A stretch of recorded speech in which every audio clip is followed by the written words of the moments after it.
Republicans really have to make a choice here. They can continue their year of magical thinking, or they can keep defending Donald Trump and, in so doing, forever alter the rule of law in America. Very true about that. Let's say the same thing about my brothers and sisters that I grew up with in the evangelical church. They are now fiercely fighting for and backing a rapist. A judge has said Donald Trump is a rapist, and yet they line up right behind him, just like these Republicans who are all law and order and rule of law continue to line up against a guy, and they're doing it in a way that's eviscerating, or they're attempting to eviscerate the rule of law, the Justice Department, the FBI in the process.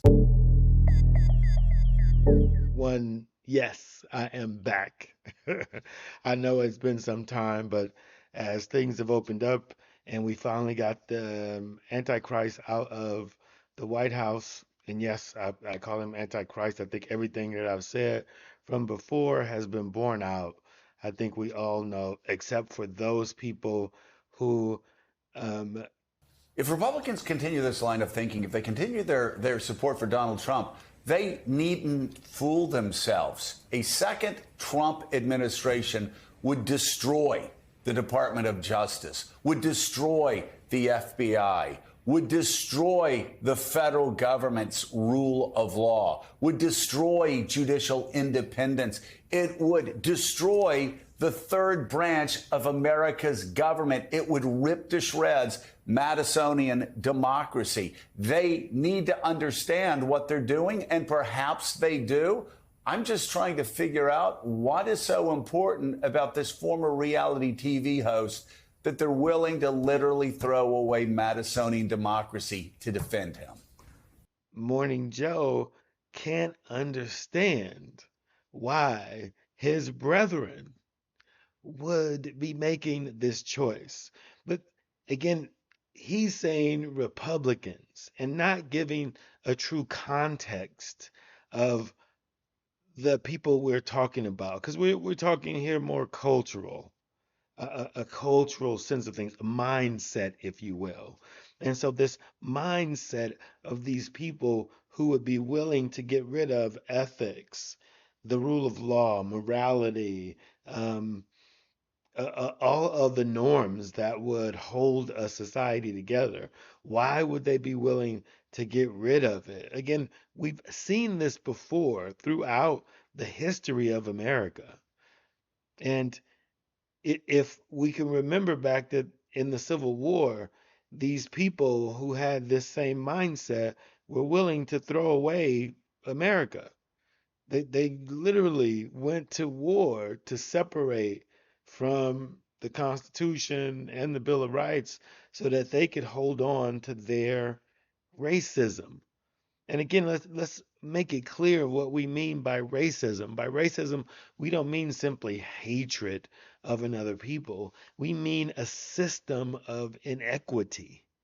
What is racism? Racism is a made-up social structure that exploits people based on their race. So based on that definition, if you outlaw certain races from doing something, wouldn't that be racism then? You can't take it out of historical context. So historically, there's been one race that has more power in the system. If white people were a minority and they had a history of being exploited, and globally it seems like there's a lot of white privilege and whiteness controlling races. A system of imbalance, an imbalance that would now lead to a culture within America, what we call Black culture, to live in an inequitable way, to where we would need things like affirmative action and reparations to help counterbalance these inequities.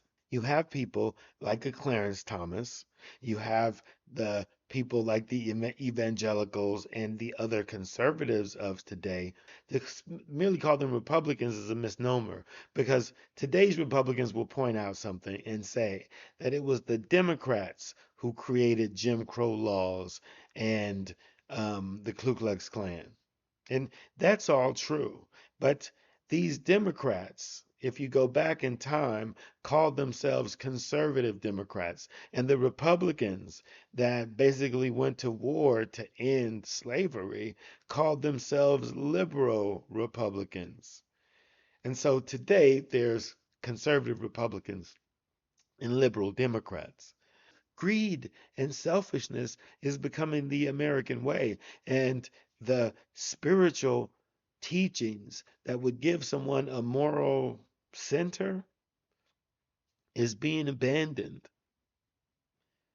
right? We can see it again as evangelicals stand for an immoral man simply so that they can hold on to their power. The monkey bullshit is how our corporate media won't point this out. The monkey bullshit is how we'll have people like Morning Joe act as if they can't understand why or how Republicans and evangelicals could dare be going against the democracy of the United States when you ignore history. You ignore these same people willing to go to war, to hold on to slavery, to hold on to inequity. And then you see them begin to make laws to continue to hold on to these inequities. We call them Jim Crow and so on and so forth, that they would refuse to convict men for murder against other men based on the color of their skin. Right? We understand that lynchings and things happen, and we understand that people weren't prosecuted for this, that there are postcards of families standing around, men hanging from trees, Americans hanging from trees, children looking at this. This has been the American way that has still lived and still thrives and is still voting Trump. That's the monkey bullshit that's not exposed by our corporate media on why these men would behave in this hypocritical way.